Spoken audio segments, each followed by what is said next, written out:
up in the club and it's all alright. I'll be fucked up by the night, pouring it up and dance to the vibe.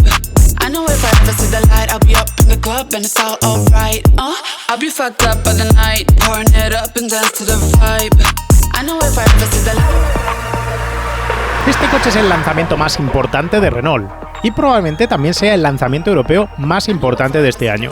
De su éxito o fracaso vamos a poder extrapolar muchas conclusiones de cuál puede ser el devenir de la electrificación en Europa. Si resulta un éxito, Renault, capitaneada por Luca de Meo, habrá dado en el clavo y todo el resto de fabricantes de aquí jugarán a ser los segundones. Una jugada maestra que cambiará la posición de Renault en el mercado y le dará una ventaja competitiva. En cambio, si resulta un fracaso, si ha sido lanzado antes de tiempo o si, sencillamente, el mercado da la espalda a lo que las regulaciones proponen con la electrificación, Renault afrontará un problema de épicas dimensiones, un problema que también afectará a todo el resto de fabricantes que tienen presencia en Europa, pero que podrán tratar de capear cambiando plazos y objetivos que Renault ya no podrá cambiar, claro. La cuestión de hoy va mucho más allá de si este coche va a ser un éxito o un fracaso comercial. La cuestión de hoy se trata de saber si este coche es un buen coche. Yo soy Guille García Alfonsín, esto es Power Up con la energía de Total Energies.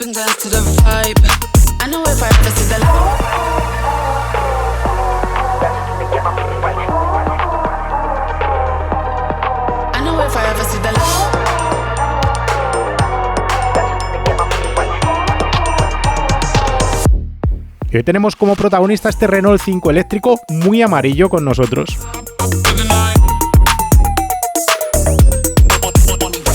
El segmento B en Europa es el segmento de mercado más importante. Entre los BEV y los B-Subs tenemos el 45% de las ventas. El 20% de ellas es segmento B, las B-Sub es un 25%. Esto en cifras, si lo aterrizamos, quiere decir que estamos hablando de que en total de segmentos B se venden 6,3 millones de coches. Y si miramos solo coches de segmento B utilitarios, que no tengan formato sub, nos vamos a 3 millones de coches al año.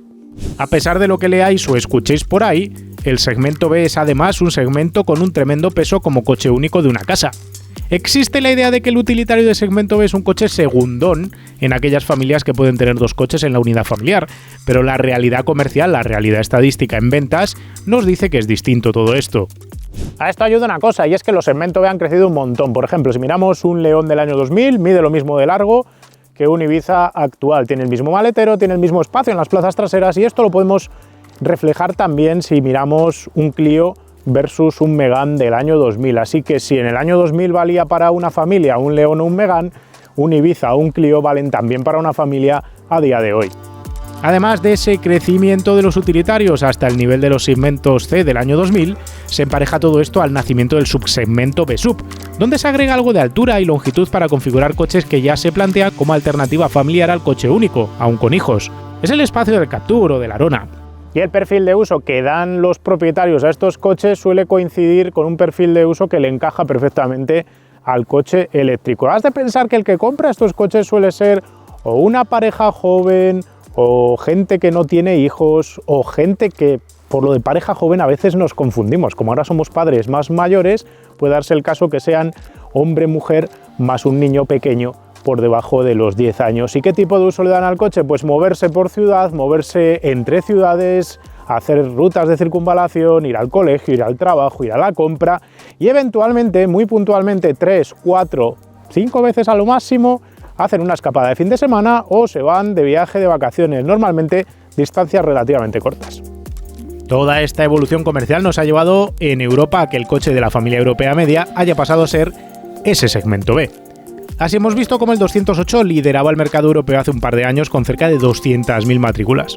Y justo es este perfil al que se dirige Renault ahora mismo a la hora de tratar de vender sus nuevos coches eléctricos, tanto el 5 como el 4. El 5 está orientado a las parejas sin hijos o a las parejas cuyos hijos acaban de nacer o tienen claramente menos de 10 años. Si necesitas más espacio en las plazas traseras, si necesitas más maletero, a ese tipo de cliente más familiar le mira con el Renault 4. El Renault 4 sería el Renault Captur y el Renault 5 sería el Renault Clio, porque copian más o menos ese formato de plazas anchas y amplias delanteras, y uno tiene más plazas traseras y más modularidad y más maletero, y el otro se queda más escaso atrás.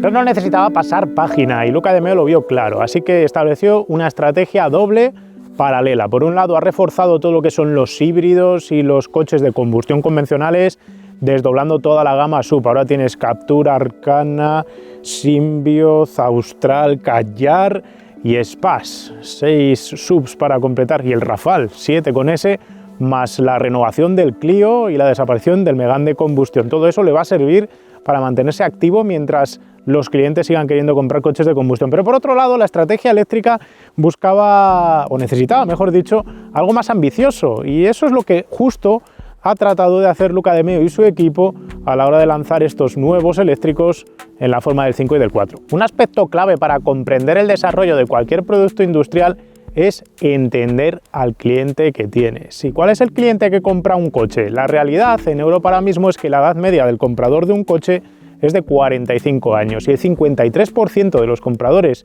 de coches nuevos tienen de hecho más de 55 años.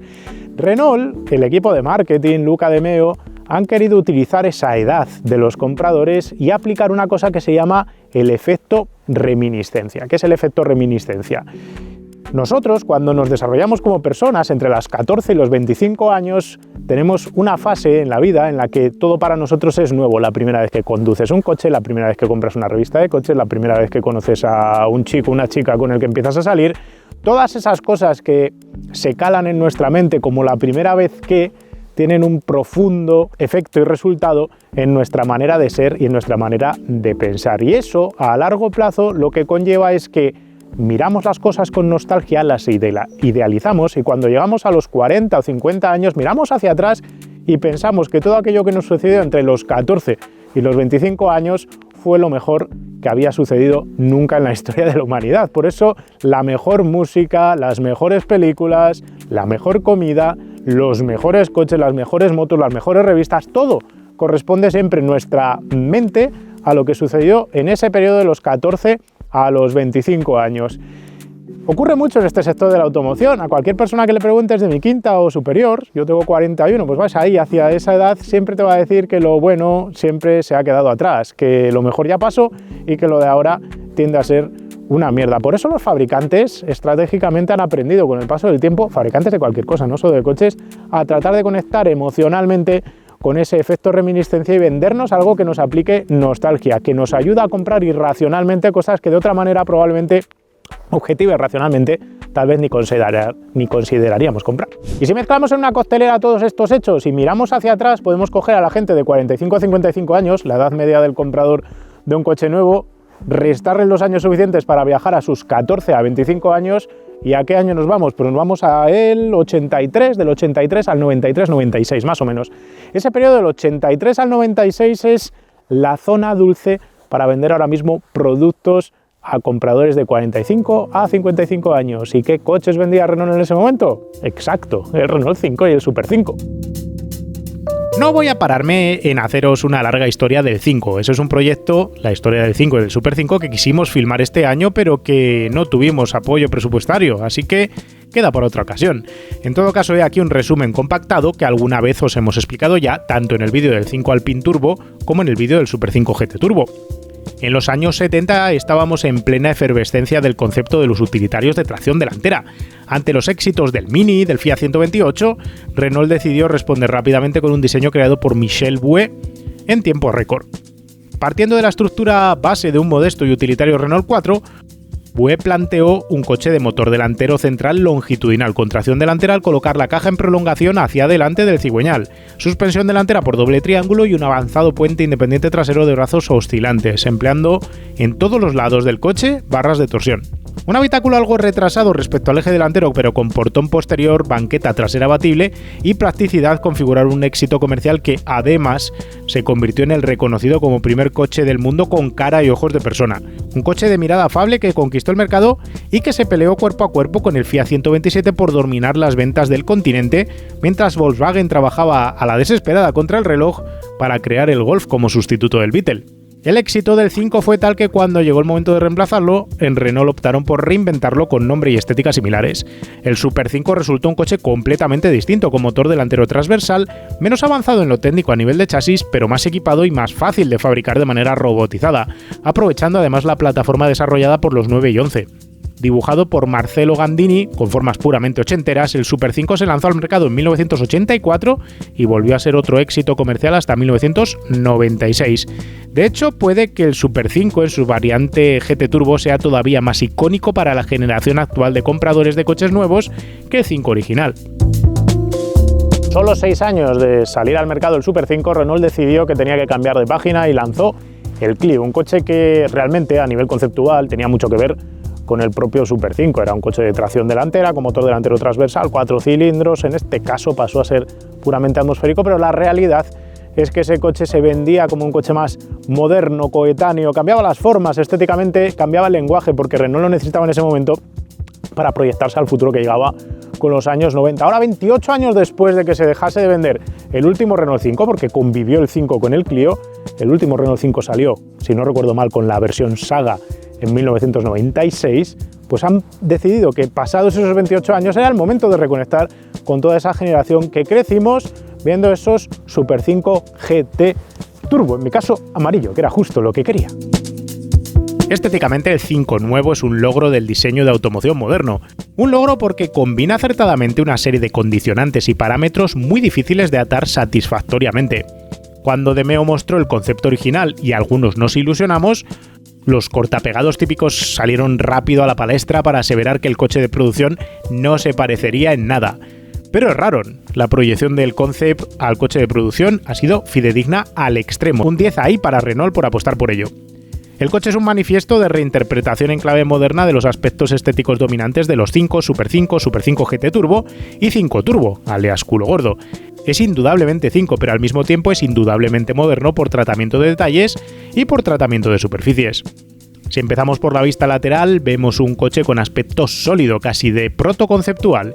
Del 5 original se toma la forma del corte del pilar C y el portón posterior en diagonal. Esa diagonal no va hasta abajo, sino que se trunca justo donde acaba el piloto con una vertical. La distancia del eje delantero en longitud al pilar A es generosa. El parabrisas y la forma del techo, cortadas por dos líneas rectas unidas por un redondeo, son un perfecto homenaje al Super 5 y se juega con un color de contraste, que es opcional por cierto, y que ayuda a reducir la altura visual del coche. Para jugar y enjugar también la altura visual, se integra todo un conjunto de contorno negro en los pasarruedas y en la faldilla, que ocultan esa altura mínima necesaria para albergar las baterías en los bajos del coche. La proporción metal-lunas es muy deportiva, con ese 2/3 de chapa por 1/3 de ventana. Se juega a ocultar la manilla trasera para buscar rememorar el Renault 5 de 3 puertas. La superficie lateral se ciñe mucho en la parte baja de la carrocería para dar tridimensionalidad a la faldilla, mientras se generan dos aristas sobre los pasos de rueda para dar músculo al coche y recordarnos al culo gordo. Un detalle también para recordar al culo gordo lo vemos en el piloto posterior, que se ve sobresalido por la aleta posterior, como si tuviese una especie de salida falsa de aire. Ambos pasarruedas en vista lateral se unen por otra arista de corte ascendente que busca meter un pelo más de dinamismo. Si giramos hacia la parte frontal y 3/4 nos encontramos los grupos ópticos, que son un guiño perfecto al 5 original. Respecto al concept, aquí han ganado una forma más orgánica que puede tener sentido. Respecto al concept, veréis que a este Renault 5 de producción le han salido estos piquitos. Y tiene sentido y os voy a explicar por qué. El Renault 5, con los faros originales, que eran cortados así, no el concept, el original de los años 70, fue el primer coche con cara de persona. Se diseñó así lo diseñó Michel Bouet. La idea era darle esa expresividad, cara de persona bondadosa. Se mantuvo hasta la llegada del Super 5 y cuando se presentó el concept también se mantuvo ese formato. Pero luego han decidido hacer una cosa mucho más moderna y novedosa en el sentido de darle esta mirada como si tuviese los ojos entrecerrados mientras está sonriendo. La mirada kawaii de todos los muñequitos y dibujitos japoneses que podáis recordar, que ponen los ojitos así en forma de ese paréntesis tumbado, pues es lo que han buscado hacer bajando esos dos vértices, esas dos esquinitas en el faro. Y no os podéis perder tampoco el hecho de que tiene retina, porque si cerramos ¿veis que tiene ahí la retina? Me ha dicho Diego que esto parpadea, pero bueno, por lo menos lo podréis ver. Ha jugado Renault además con el hecho de hacerte hasta el guiño. Cuando lo apagas, te guiña este ojo. Parece la mar de simpático. Son esos pequeños detalles que son puramente de coche conceptual y que hayan llegado a un coche de producción, siendo además un coche de producción destinado a un público generalista con un precio relativamente accesible, me parece digno de aplaudir. No hay calandra como debe ser en un buen homenaje al 5, aunque el logo está centrado, no en un lateral. Por debajo se han colocado 2 unidades de luz de conducción diurna cuadradas que juegan además a ser los intermitentes.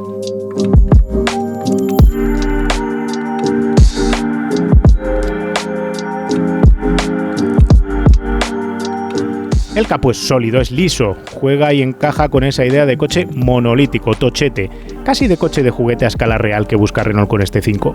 Sobre el mismo hay una chepa con un indicador de carga de batería luminoso.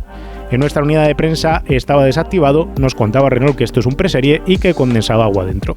Por detrás tenemos 2 pilotos verticales típicos del 5 con un precioso trabajo de superficie tridimensional y un portón limpio y suave, solo interrumpido por una banda horizontal con el logo del 5 desplazado hacia un lado.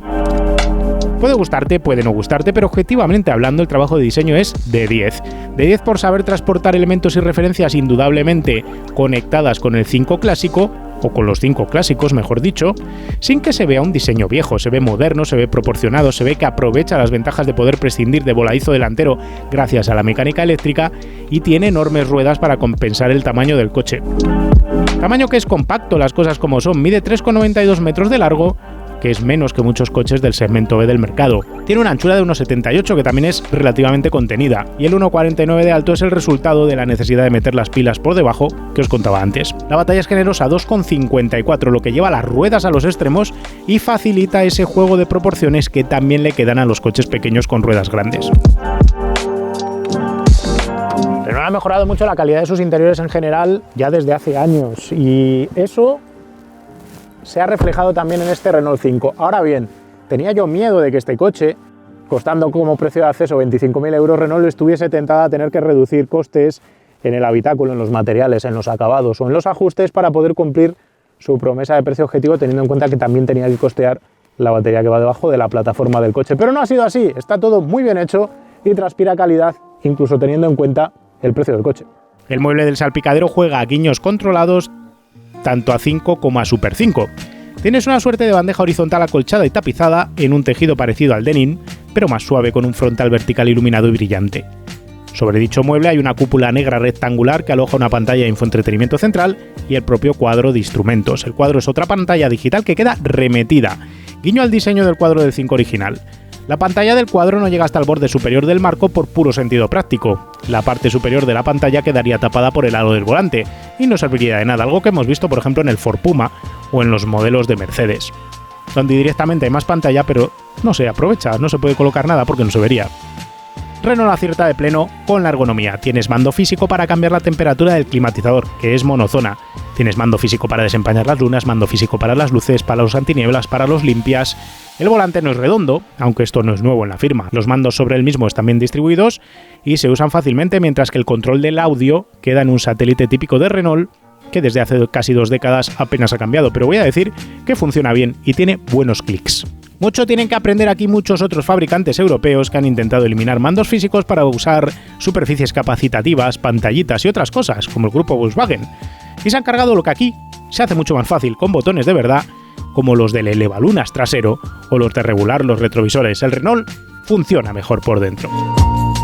Volviendo sobre el tema de calidades, todo lo que tocas está bien rematado. Tenemos esta especie de tejido denim, tejido vaquero, acolchadito en la parte horizontal del salpicadero. Los plásticos, aunque sean rígidos, tienen buen tacto. Nada tiene que ver el tacto de estos plásticos, por ejemplo, con los del ID3, que es más caro de Volkswagen, que tiene un plástico más áspero y desagradable. Tienes también acolchaditos los paños de las puertas, acolchadito ligerísimamente donde apoyas el codo, acolchadito lo que es el apoyacodos central, que está a la misma altura que el de la puerta, aunque se queda un poco corto tal vez si quieres apoyar aquí el brazo. Tienes esta alfombrilla de goma justo donde tienes el cargador inalámbrico, que lo dejas y ya no se mueve del sitio. Tienes bastantes receptáculos para dejar cosas, una guantera de tamaño decente. Los huecos de las puertas se quedan claramente escasos, no suben lo suficiente, se caen las cosas y no están tapizados por abajo, pero que vamos, en un segmento B tampoco es normal que esto se tapice. Y la visibilidad y la posición de conducción están logradas. Veo muy bien hacia adelante, los pilares no resultan ni demasiado lanzados ni demasiado verticales y tengo buena visibilidad también hacia los laterales, y hacia la parte trasera, aunque sí que es cierto que el pilar C es bastante grueso y nos quita un poco de visión ahí. En la cadera va altita, vas sentado alto aunque quieras ir bajo, porque el asiento, donde lo tengo configurado ahora mismo, no se puede bajar más. Y eso, si alguien quiere ir muy tumbado, pues le puede representar un problema, pero ahora vamos a hablar de los problemas de los asientos bajos versus el suelo alto que tienen estos coches eléctricos mirando las plazas traseras. El infoentretenimiento tiene software de Google y por ende tienes Google Maps nativo que te planifica rutas con paradas de carga predictivas. Todo funciona a las mil maravillas, resulta intuitivo, se ve bien y funciona bien. Tienes un asistente asistido a su vez por inteligencia artificial y te responde cosas que un asistente de un coche sencillamente no debería de responder. Hey Reno, explícame las ecuaciones de Laplace. Las ecuaciones de Laplace son un conjunto de ecuaciones utilizadas en la teoría de la propagación de ondas en medios inhomogéneos. Estas ecuaciones describen cómo las ondas de sonido, por ejemplo, se comportan en medios donde la densidad y otras propiedades varían. Los asientos sujetan bien, son cómodos, aunque en esta unidad no eran calefactados, algo que no debería de faltar en un coche eléctrico. El asiento del pasajero carece de regulación de altura y ninguno de los dos tiene regulación de soporte lumbar, que es una cosa que siempre he hecho a faltar cuando no la tengo. El equipo de audio, por cierto, es bueno.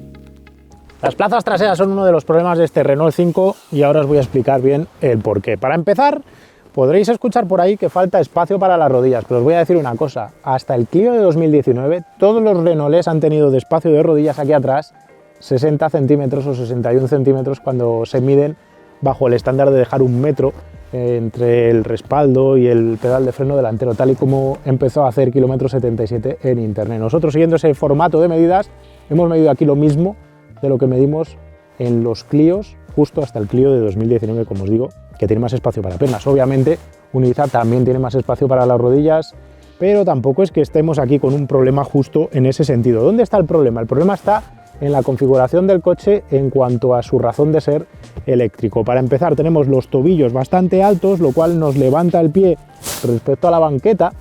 Tenemos la cadera baja respecto al suelo, podemos decirlo así de otra manera, y colar los pies por debajo del asiento delantero es posible, pero van un poquito justos. Normalmente tienes más espacio porque se hunde más el suelo. No es una cuestión de dónde está la cadera de este asiento, el punto H del conductor, sino que no se hunde esta bandeja, porque aquí abajo está la batería y eso hace que no tengamos la sensación de podernos meter más dentro de estas plazas. Esto es un problema para adultos a partir de 1,5 metros en adelante, cuando empiezas a notar esa falta de profundidad a la hora de bajar los pies. Para niños de menos de 1,5 metros no hay tanta problemática. De hecho, os voy a colocar ahora un corte de mi hija que mide ahora mismo 1,52 y para ella era agobiante, pero no extremadamente complicado.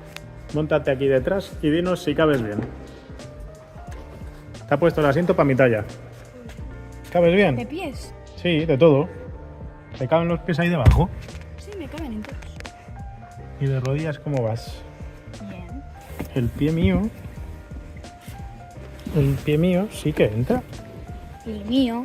Aquí atrás los plásticos son todos rígidos, no tenemos aquí blandito para apoyar el codo, no hay toma USB, no hay salidas orientables de ventilación. Es un interior bastante crudo, podríamos decir. ¿Se pueden meter niños aquí atrás? Se pueden meter. La puerta no abre 90 grados, pero el hueco es bastante, voy a decir, decente, pero al fin de cuentas, si vas a meter adultos, personas de más de 1,5 metros o quieres toda la practicidad, lo que tienes que hacer es comprarte el Renault 4 en vez del Renault 5, si es que quieres este concepto de coche en concreto. El maletero cubica 277 litros. No llega para una familia, voy a decir, de 4, de 3, se va a quedar un poquito escaso. Necesitarías 350 litros si quieres un coche más familiar. Se va a 370 el del Renault 4, así que ese sería el coche a mirar. Para 2 personas o para 2 personas más un niño pequeño sin mover muchas cosas, es un maletero más que apto y se mueven las dimensiones que se han movido los coches de segmento B y algunos de segmento C hasta no hace mucho. La manera de acceder, la verdad es que baja bastante lo que es el hueco, eso hace que sea un poco más complicado cargar cosas y hay otra pega pequeña que es que los cables de carga van aquí atrás porque no hay hueco delante porque está ocupado ese hueco por el motor y eso hace que tengas el lío de tener los cables en un lateral que te comen espacio. Podrías viajar sin los cables si te fías de que vas a encontrar siempre cargadores con su propio enchufe.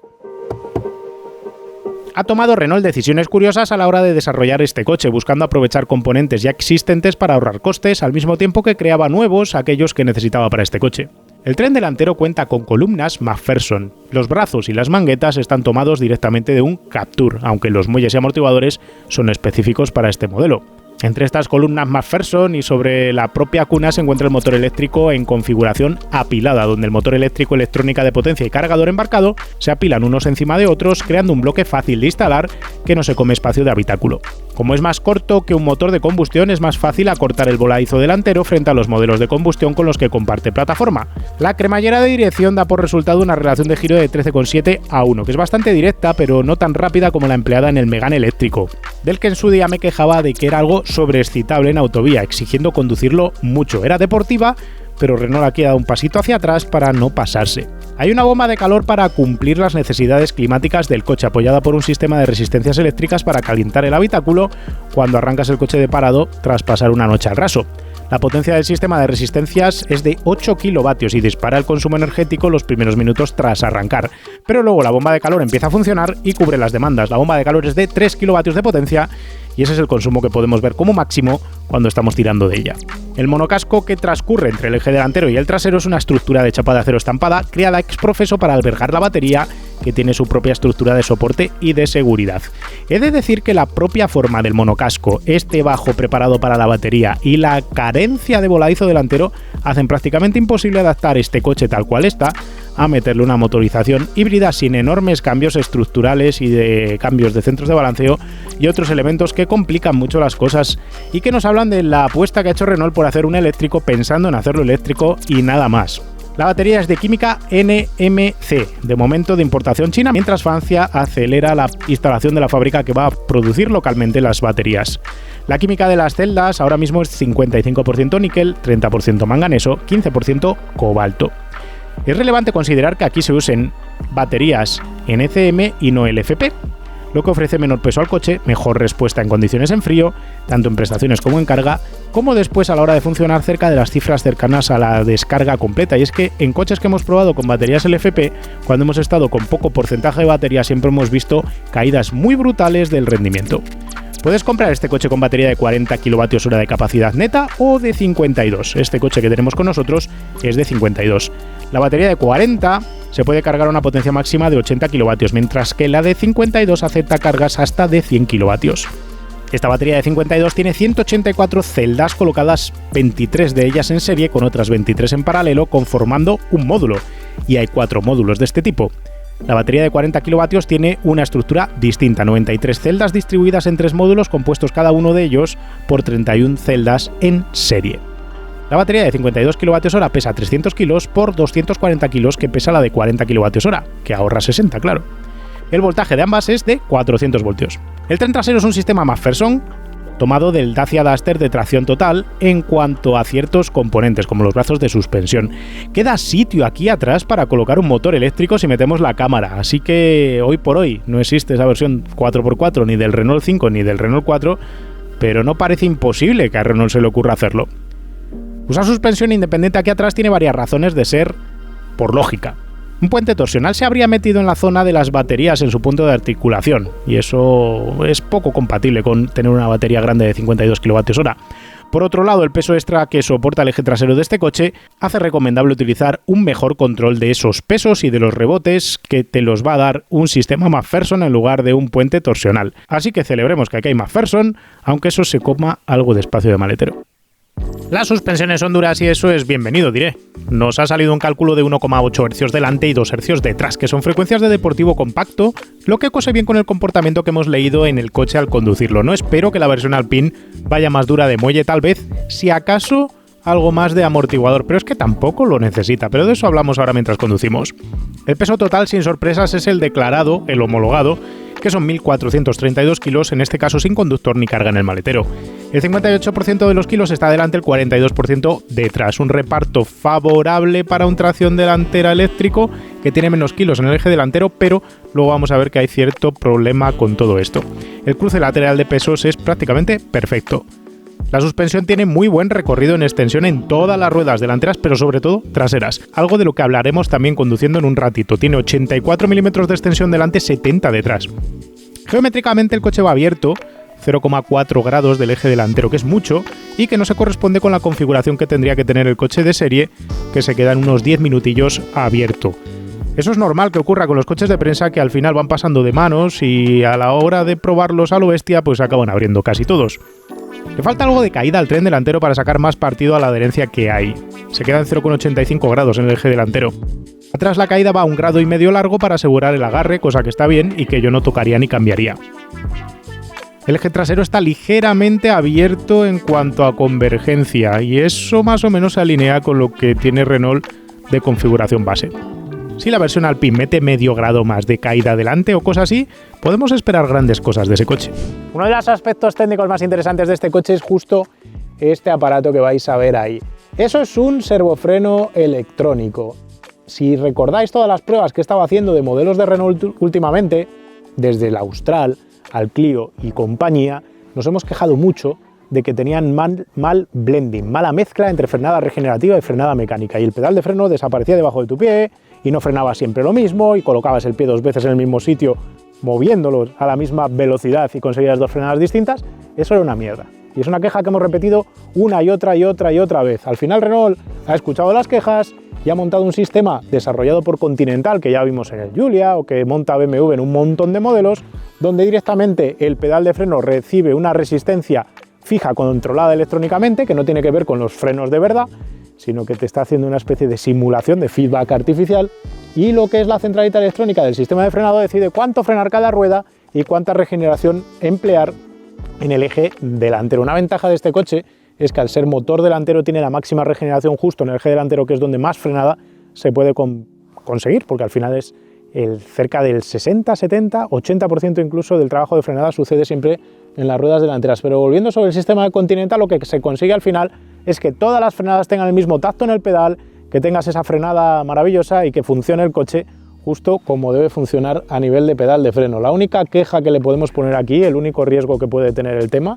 es que el sistema de Continental hemos visto que ha tenido llamadas a revisión tanto en Alfa Romeo como en BMW, y esperemos que Renault no se encuentre con problemáticas con ese sistema. De todas maneras, si se fastidian los frenos, si se fastidia el sistema electrónico, el trabajo del pedal de freno acaba funcionando y bombeando líquido que va a los frenos directamente. Así que en el peor de los casos se estropea todo, te quedas sin electrónica, sin nada, vas a poder seguir frenando.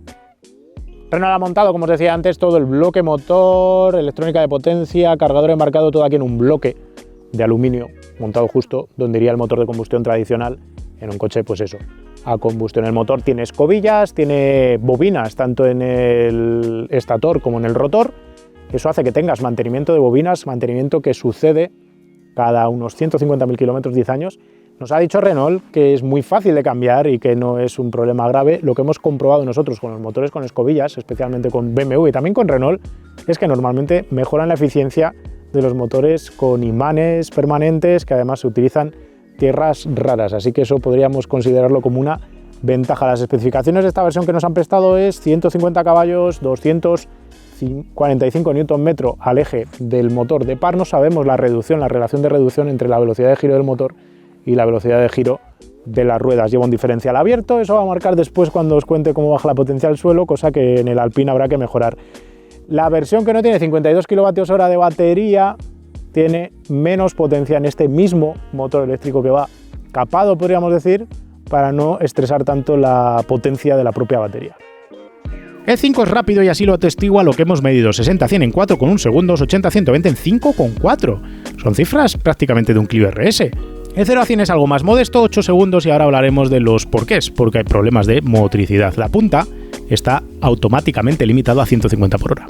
¿Y ha cumplido el Renault 5 mis expectativas? Pues la verdad es que eran muy altas y tenía un marronaco aquí Renault a la hora de prestarme el coche, porque podría haber ocurrido que me llevase un chasco a la hora de conducirlo, pero no ha sido el caso. Renault ya lleva atinando con las puestas a punto cierto tiempo. Os lo he contado varias veces que Renault cambió la manera de poner a punto los coches en términos generales. Antes los Renault Sport eran una cosa y los Renault no Sport eran muy coche francés, blandito, que se movía, y ha ido hacia una puesta a punto más deportiva, donde hay más dureza de suspensión y direcciones más directas, cosa que hemos visto en el Megane eléctrico, en el Arcana, lo vimos en el Austral, lo vimos en el Clio, y se vuelve a manifestar en este Renault 5, que me ha gustado mucho no siendo una versión específicamente deportiva, lo cual pone algunos peros concretos, pero también a unos arreglos a algunas de las cuestiones que tenía Renault abiertas en varios de sus productos que no nos habían terminado de gustar y aquí se han arreglado. Puedo empezar hablando de la pisada, de cómo está el coche anclado en el suelo,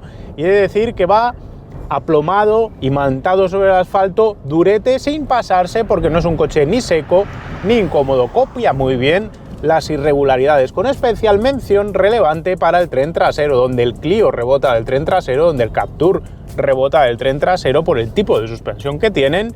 Aquí, con el sistema McPherson que lleva detrás y con el reparto de pesos que lleva también casi de 50-50 como habéis visto, el tren trasero funciona mucho mejor. Así que este coche, lo que son guardias tumbados, reductores de velocidad, badenes, todo ese tipo de irregularidades lo traga mejor, no solo que el Clio, sino que prácticamente cualquier otro segmento B del mercado, porque no te hace grandes sacudidas ni en las plazas delanteras, ni especialmente en las plazas traseras, ni notas que el culo tenga esa sequedad. En el curva a curva, metiendo el coche, frenando, apoyándolo en los laterales, ves que no inclina, algo que tiene todo el sentido del mundo, porque tiene el centro de gravedad muy bajo y se ha buscado también un centro de balanceo que permite que el coche sea progresivo en la entrada de la curva. Se ha cortado un poquito Renault respecto al Megane en cuanto a la relación de dirección, os lo decía antes, la cifra de 14 y pico grados de giro de volante por giro de mangueta. Eso hace que el coche, además de que tiene una batalla relativamente larga, no sea tan, ¿cómo decirlo?, no esté tan predispuesto a iniciar el giro cuando empiezas a mover el volante. Necesita más rotación del volante para empezar a girar respecto al Megane, cosa que el Megane luego pagaba cara porque después había que sobreconducirlo, había que estar todo el rato ahí corrigiendo en la autovía, en autopista, había que meter muchos más inputs, muchas más instrucciones directamente en el aro para que el coche fuese por donde le estabas pidiendo. Aquí ha calmado la situación Renault y lo que ha hecho es quitarse un pasito hacia atrás sin hacer el coche especialmente torpe. Así que la dirección me ha parecido acertada en esa velocidad. También lo es en peso, tiene un tacto agradecido en cualquiera de los modos, en modo deportivo o en modo de conducción normal también, donde tienes poca elasticidad saliendo del centro, donde no tienes la sensación de que el coche sea especialmente artificial, vamos a decir. Una dirección eléctrica en ese sentido bien puesta a punto. Le he hecho en falta muchísima información, está extremadamente filtrado y eso nos va a llevar a hablar ahora de la motricidad y el agarre del tren delantero. ¿Le falta tal vez un poquito más de peso? Probablemente sí, pero no demasiado. Me imagino que para el Alpine eso lo arreglarán. Y hablando ya de la motricidad del tren delantero, nos hemos dado cuenta con este coche de que le falta mucha. Le falta mucha en varios frentes. Primero de todo, a la hora de bajar la potencia al suelo.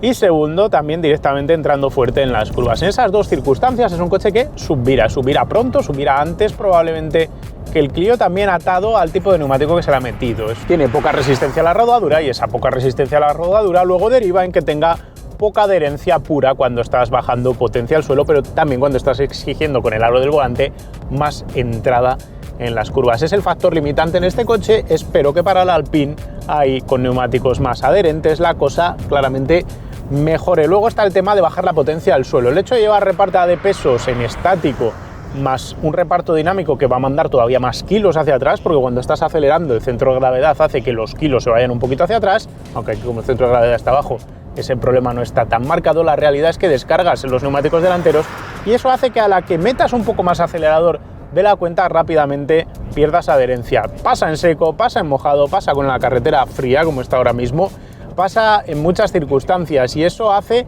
que muchas veces no puedas aplicar todo el pedal derecho cuando estás saliendo de las curvas. Curiosamente me recuerda en eso a un Renault 5 GT Turbo, especialmente uno de rallies bien chutadito del turbocompresor. En cualquiera de esas circunstancias los 5 GT Turbo perdían rueda con extrema facilidad. Aquí tienes más modulación porque el pedal del acelerador te permite modular mejor cuánta potencia estás bajando al suelo en cada momento y puedes rápidamente ahuecar un poquito el acelerador para que se recupere esa adherencia y no tener tanta problemática. El tema es que en cualquiera de las dos circunstancias que os estoy contando, sea bien porque te has pasado acelerando o sea porque estás metiendo más volante del que toca, el aro no se aligera para decirte que estás perdiendo motricidad del tren delantero. Ves que el coche abre la trazada, ves que el coche le cuesta bajar la potencia al suelo y tal vez algún simi del volante, pero no termina de hablarte ni predisponerte para lo que va a ocurrir. Y eso es una problemática si consideras al coche lo que no es, deportivo. Probablemente, espero que en el Alpine eso se haya mejorado o que la puesta a punto te permita ver un poquito mejor lo que están haciendo los neumáticos en el suelo al tiempo que tenga más adherencia justo contra el suelo.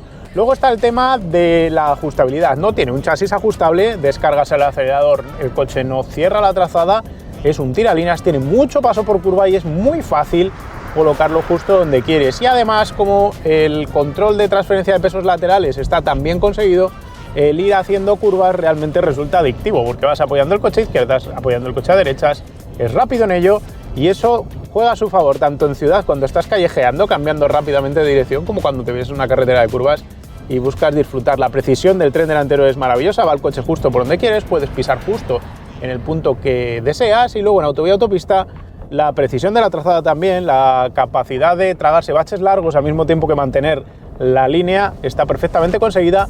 Aspectos todos ellos que hablan de un chasis muy bien puesto a punto al que yo prácticamente no le cambiaría nada. De hecho voy a decir otro atributo bueno que tiene, otro atributo positivo, y es que gracias a usar ese tipo de suspensión trasera derivada del Dacia Duster, no deja de ser un coche que destaca también en recorrido de suspensión. Normalmente este tipo de coches están bastante condenados por poco recorrido de suspensión trasera y aquí no tienes esa sensación que tienes en un 500 o en el propio Clio, donde se acaba antes el recorrido de las ruedas traseras. Aquí da la sensación de que tienen más capacidad de moverse y eso viene también a tu favor a la hora de trabajar con baches, a la hora de descolgar el coche en las curvas. Funciona todo bien.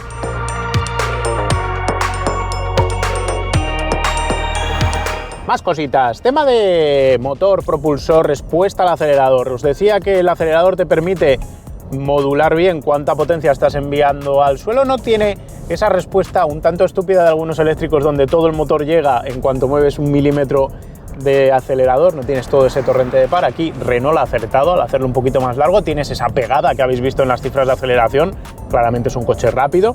Luego se acaba, da la sensación de que el chasis aguantaría más chicha, lo veremos en el Alpine de nuevo, y da la sensación de que el motor quiere correr más y no corre más pues porque sencillamente se ha decidido que así sea o porque va limitado por la capacidad de entregar potencia de la electrónica, de potencia o de la batería. Sea por lo que sea, es un coche que no creo que le falten prestaciones, es más rápido que un Clio equivalente en precio, es más rápido que un Ibiza equivalente en precio, es más rápido que cualquiera de los coches con los que lo puedes enfrentar en el segmento y eso hace que te muevas rápido, que te incorpores rápido, que aceleres rápido. Y luego está el pedal de freno, que ha mejorado una de las problemáticas gordas que tenía Renault últimamente en sus modelos. Renault, os lo he dicho antes, ha integrado aquí un sistema continental de freno by wire, que se dice, donde lo que tú haces con el pedal no tiene nada que ver mecánicamente con lo que frenan los frenos. Directamente una centralita electrónica decide cuánta regeneración utiliza y cuánta frenada mecánica utiliza, mientras que el pedal recibe un feedback consistente, durito, que te permite modular cuánto estás parando. Obviamente esto quita parte de la información de cómo de achuchados están los frenos cuando se calientan. Ahí no tienes ese dato en el pie, no tienes ese tacto que puedes llegar a tener en frenos convencionales donde sabes más o menos cuánto estás frenando. Aquí directamente tienes un tacto consistente, maravilloso, que no te avisa cuando te vas a quedar sin frenos. No me he quedado sin frenos con este coche, de decir. Me han gustado mucho ese pedal y tampoco se va cuando estás frenando ni cuando cambia regenerativa, cosa que hacían antes los Renault. Es mucho mejor freno que el del Clio, que el de Austral, que el de cualquier modelo de Renault reciente y que cualquier prácticamente eléctrico que te puedas encontrar dentro del segmento, dentro de la categoría, dentro de la tipología del coche de eléctrico, híbrido o cosas similares. Y ahora nos vamos a otras cosas, temas de confort, temas de ruidos y demás. He de decir que hace poco ruido, 64 decibelios a 120 por hora medidos en nuestro tramo de pruebas de siempre. Eso es menos que cualquier otro segmento B que puedas enfrentar a este coche, con el que puedas enfrentar a este coche. Eso sí, tiene ruido aerodinámico en este retrovisor que tiene más problemas porque no es aesférico y se me ha quedado estrecho. Hay veces en las que no veo parte del ángulo muerto que tengo por la derecha y aunque tiene una luz chivata de ese ángulo muerto, de vehículo en el ángulo muerto, me falta esa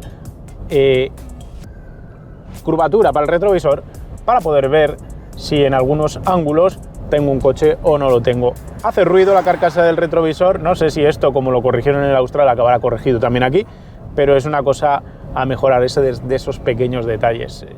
Teniendo 64 decibelios de sonoridad al final, como no oyes rodadura, no oyes motor, el primer ruido que te llama la atención siempre acaba siendo un aerodinámico y es justo el de ese retrovisor. ¿Cómo lo han solventado otros coches eléctricos? Metiendo lunas laterales laminadas, pero claro, es que esto es un coche de segmento B relativamente barato y laminar estos cristales no es precisamente económico. Se podría hacer un viaje largo con este coche, por confort de asientos, por confort de climatización, por facilidad de llevarlo, el control de crucero adaptativo, el mantenimiento de carril es extremadamente inteligente y funciona muy bien, lo cual te descarga también trabajo, de la misma manera que los faros son también muy buenos. Y siendo este un coche urbano, también he medido, independientemente para la cifra concreta, el consumo urbano. En el tramo de 36 kilómetros que usamos siempre para medir los coches en el recorrido urbano, al que luego sumamos parte de carretera para haceros el mixto que os damos, ahí hemos medido 11,1 kilovatios hora a los 100 kilómetros conduciendo sin bomba de calor encendida, que sube otros 3 kilovatios hora si tienes la bomba de calor encendida, os vas a 14 y poco. Os podéis preguntar si eso es normal, el tema del consumo de la bomba de calor. La bomba de calor de este coche gasta eso, más o menos 2-3 kilovatios de potencia es lo que tiene la bomba, y a lo largo de una hora de uso pues os va a gastar pues eso, 2-3 kilovatios hora cada hora de uso, depende de la velocidad a la que vayáis, pues eso va a impactar en el consumo. Si estáis en primavera o en otoño y no hace mucho frío, ni hace mucho calor, para que tampoco funcione el aire acondicionado, pues vais a tener un consumo más cercano a esos 11-12 kilovatios hora cada 100 kilómetros. En invierno os vais a ir más a esos 14 y pico si las condiciones climáticas exigen que la bomba esté funcionando. Bomba de calor que es más eficiente, con unas resistencias típicas de calentamiento del habitáculo que hubiesen hecho al coche gastar claramente más. Así que ya está bien que tenga bomba de calor y que la integre de serie. Lleva además unas resistencias PTC adicionales que sirven para calentar el coche cuando vienes de tenerlo parado a la fresca, y si hace mucho frío, pues antes de que la bomba de calor pueda empezar a soltar aire caliente, en esos primeros instantes es capaz de calentar el habitáculo con esas resistencias. También es capaz de caldear la batería para que cuando llegues al cargador rápido a 100 kilovatios de potencia puedas cargar, porque ya haya preacondicionado la batería. En nuestro procedimiento a velocidad constante, compensado a 120 por hora, el 5 ha gastado 21 kilovatios hora cada 100 kilómetros, mientras que a 140 por hora ha gastado 27,5. Con la bomba de calor, que es de 3 kilovatios de potencia, como os decía antes, hemos agregado cerca de 2 kilovatios hora cada 100 kilómetros de consumo. Estas cifras son buenas dentro de lo que hemos podido medir frente a muchos de sus rivales, aunque algunos de ellos no sean directos. El X30 de Volvo, los modelos de Smart o la Scenic de la propia Renault han gastado más que este coche. El Peugeot 208 eléctrico más o menos ha gastado lo mismo. Así las cosas, puedes hacer un viaje a 120 por hora con este Renault 5 con una autonomía máxima de 245 kilómetros. Si vas haciendo paradas lógicas, harías un primer stint de 220 kilómetros, pararías media hora y luego podrás hacer 170 kilómetros cada vez que pares otra media hora extra. Un viaje de 300 kilómetros, por tanto, tendría una única parada de media hora. Un viaje de 500 kilómetros te requeriría dos paradas, una de media hora y otra de unos 15 minutos. Si viajas a 140 las cosas se complican. La primera parada lógica sería a unos 180 kilómetros tras salir y luego te tocaría parar cada 130, lo que hace que el viaje sea más incómodo. Así que es casi más recomendable viajar a 120 por el mero hecho de no estar parando todo el rato, aunque luego en cronos ahorres por viajar a 140 porque las cargas son relativamente rápidas. Si viajas en invierno, considera que todas estas paradas a unas 120 por hora sucederán antes, porque la bomba de calor te va a comer parte de esa energía, y eso también te va a suceder en verano si va el aire acondicionado funcionando a tope. Al final, en estos coches con baterías relativamente pequeñas, los viajes largos en condiciones climáticas desfavorables siempre son un poco más pesados que en un eléctrico con batería más grande. En conducción urbana, con esa ventana de consumo que os he dado, podéis hacer entre 360 y 470 kilómetros entre recargas. Si vuestra rutina diaria es de 20, 30, 40 kilómetros, pues ya veis que podéis estar prácticamente medio mes sin tener que cargar el coche. Para todos esos que dicen, es que yo no tengo dónde cargarlo en casa, tenéis que considerar que si aún así, no teniendo dónde cargarlo en casa, que implica que no tenéis garaje, implica que no creo que os queréis comprar un coche nuevo para aparcarlo en la calle, pero eso es otra cuestión que nada tiene que ver, es decir, que lo puedes tener durante casi 2 semanas sin visitar un cargador, y a las 2 semanas puedes visitar un cargador lento, medio o rápido para rellenar lo que es la batería. En esas condiciones he de decir que tiene incluso esa versatilidad de utilización que a veces tachamos como imposible. Si no tienes cargador en casa no puedes tener un eléctrico. Es discutible si lo que vas a hacer con el coche es uso urbano, porque con esos consumos bajos y una batería de 52 kWh netos, pues tienes para muchos días de uso. En nuestro ciclo mixto de consumo, el que repetimos con todos los coches, hemos medido 17 kWh cada 100 kilómetros. Puedes subir a 18,5 según si en la zona de autovía le churras mucho al acelerador. De ahí siempre puedes quitar un par de kilovatios hora si el clima es benévolo y puedes prescindir del uso de la bomba de calor. En este tipo de uso, que es el mío entre semana, tienes hasta 290 kilómetros de autonomía con la batería completa. En mi caso particular, que hago 80 kilómetros por jornada repartidos en 3 días entre semana, más pequeños trayectos adicionales, esto me lleva a que una semana laboral completa me cueste 7 euros. Y si uso mi John Cooper Works de gasolina, gasto unos 30 euros. Así que la diferencia económica es importante. Por último, volviendo sobre la bomba de calor, he de decir que me quejé en su momento en el Megane eléctrico y en algún otro modelo de Renault de que hacía ruido, de que vibraba cuando se encendía.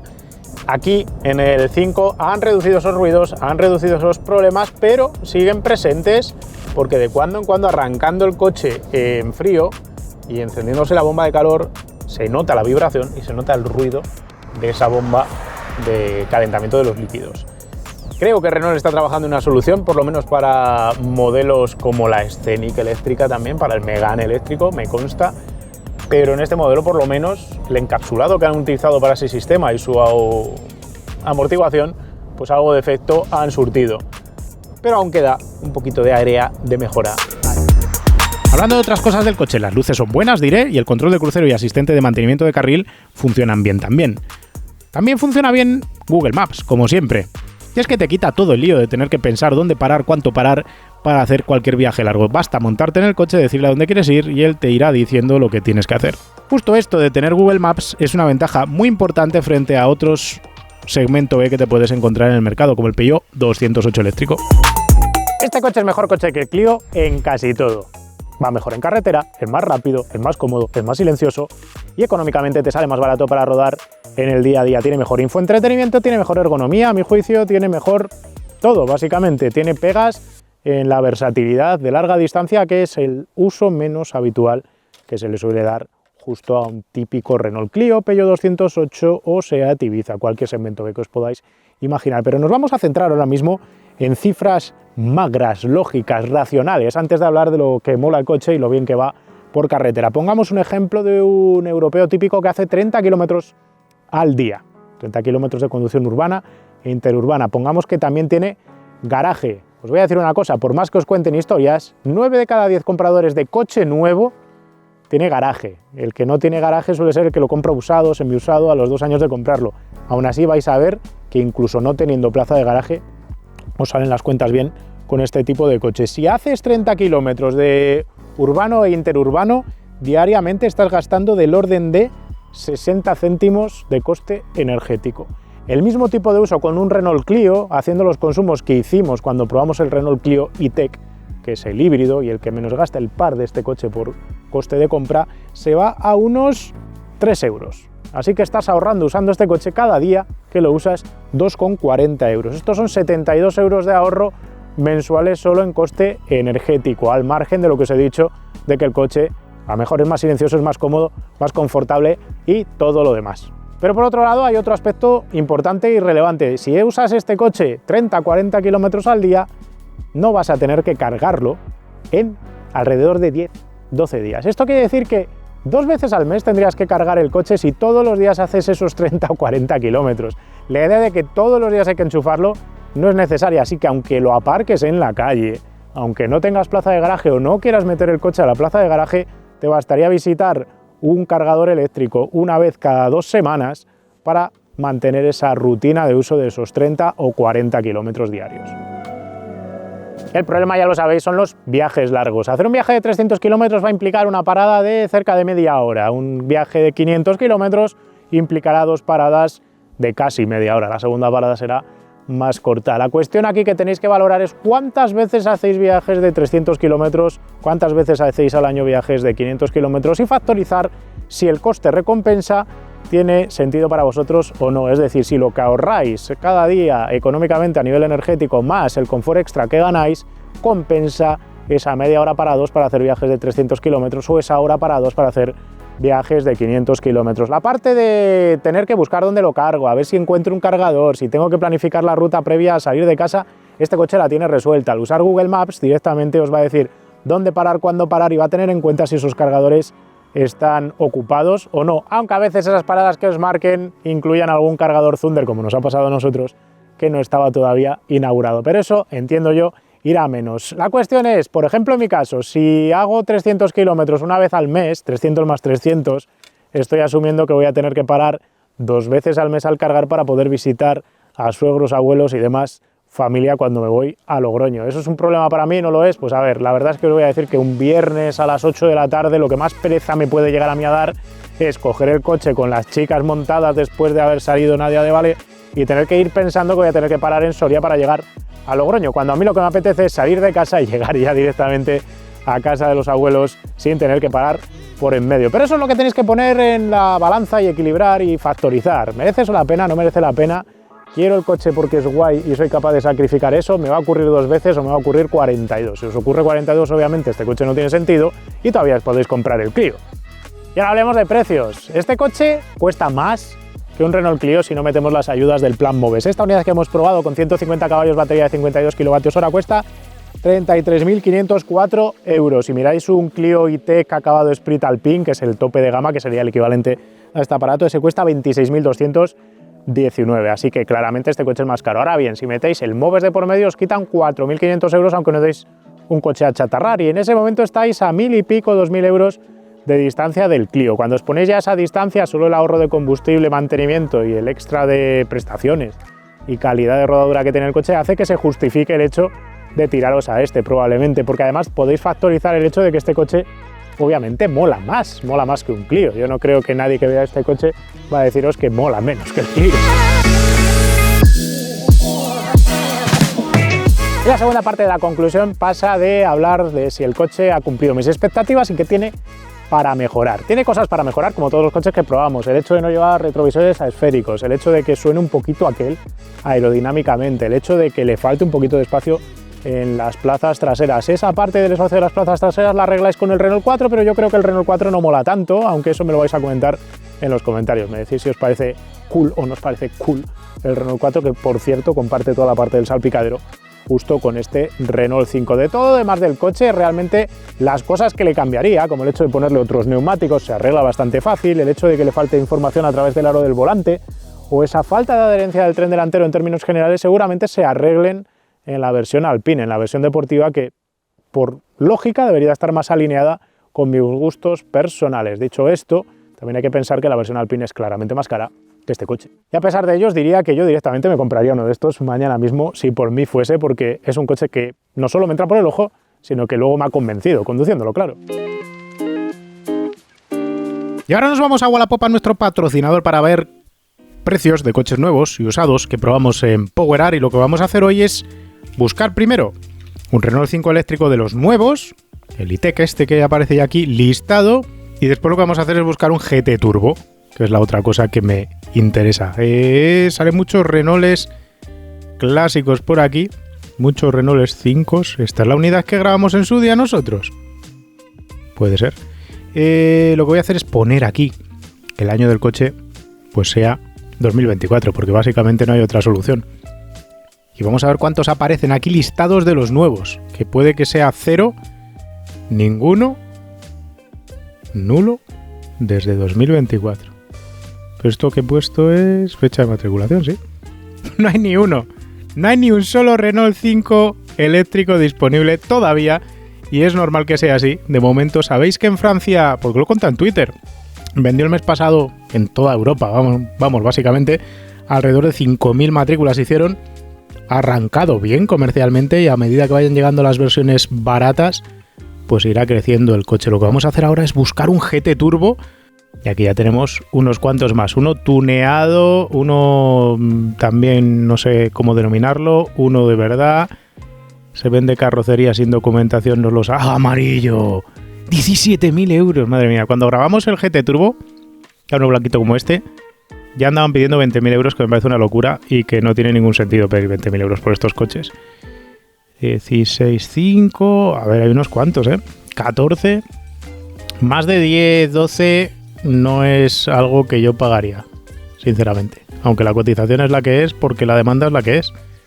¿Qué le vamos a hacer? Nos vamos a quedar así, vamos a ver unos cuantos. Tenemos por aquí cambio Renault 5 GT Turbo, francés, totalmente de serie, matriculado como histórico al día, listo para disfrutar. No tiene mala pinta, la verdad es que parece estar en muy buen estado. 18.000 eurazos. Esta unidad la vende David, que está en Ocarballiño. Siguiente unidad, uno rojo, 16.5. Este es un fase 1. También tiene buena pinta por dentro. Vano motor impoluto. Bueno, pide mucho, pero por lo menos tiene buena pinta. 97.000 kilómetros, nunca restaurado, conservado, muy bien conservado. Está en Murcia esta unidad. 16.5 también para este, con llantas cambiadas. Este ya está más trotadete. Vamos a leer. Fase 2, estado impecable. No tiene mala pinta de todas maneras. Amarillo, el que me compraría yo. Moqueta roja dentro. No tiene mala pinta, pero tampoco está en el mismo estado que los otros. Modelo francés totalmente de origen, restaurado hace un año. En Vigo 17.2, que están todos cerquita de los 20. 22 para este. Este también parece estar de serie totalmente con las llantas de 13 originales. Nacional con factura de compra, impoluto, 107.000 kilómetros. 13.5 para este más barato. Buenas condiciones, se encuentra en orden de marcha. A ver, este ya lleva cosas hechas y eso hace que el precio pues no sea el mismo que tienen las otras unidades. Último, 17.9 para este que es amarillo, que eso mola, pero lleva un body kit aquí tunero, que es lo primero que le quitaría yo. Pero eso ya es una cosa GT Tuning. Eso ya es una cuestión de cada uno. Vendo Renault 5 GT Turbo Koenig original. Es el mismo preparador que hacía los Calibras. Coche muy cuidado, fabricado en la época. Motor nuevo por capricho. Bueno, a ver, si el body kit os interesa y tiene ese legado, pues puede tener interés. No es de mi gusto, pero para gustos, los colores, incluyendo el color amarillo. Veis que hay más unidades y que podéis meteros por aquí en 20.000 historias. Fijaos, aquí hay uno más barato que pone que arranca.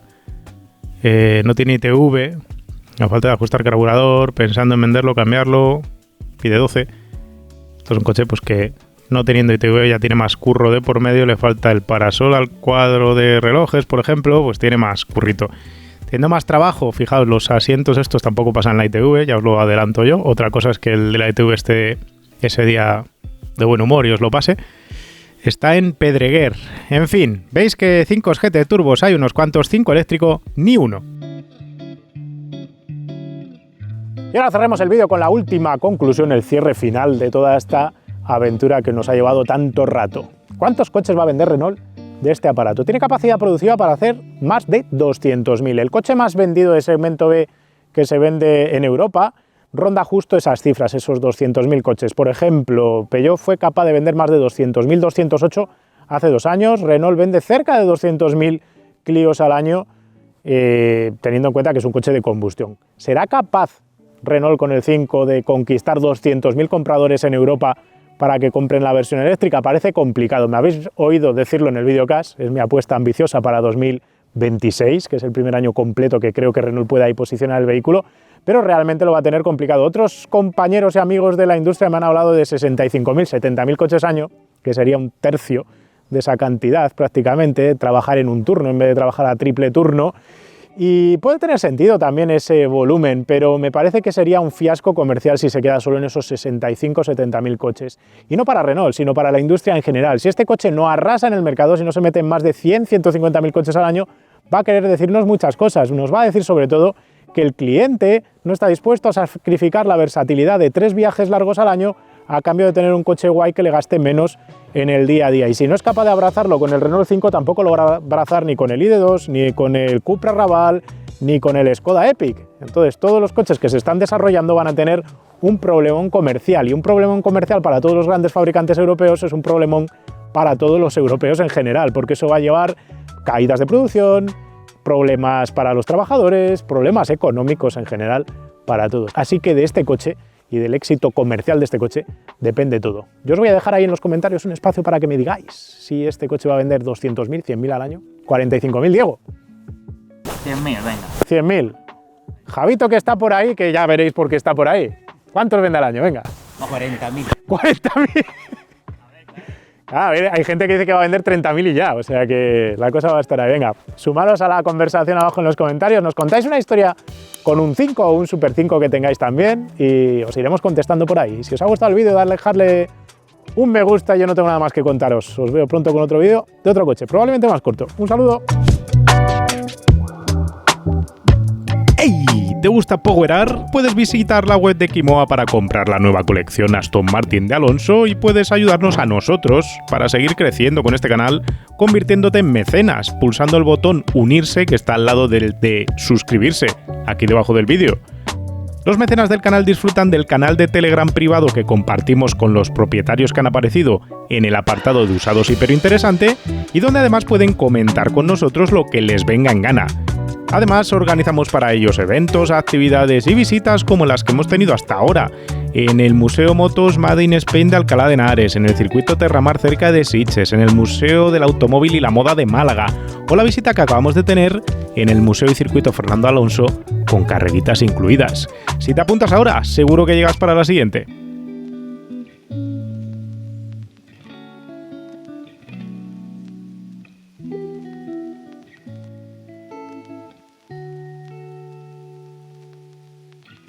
Power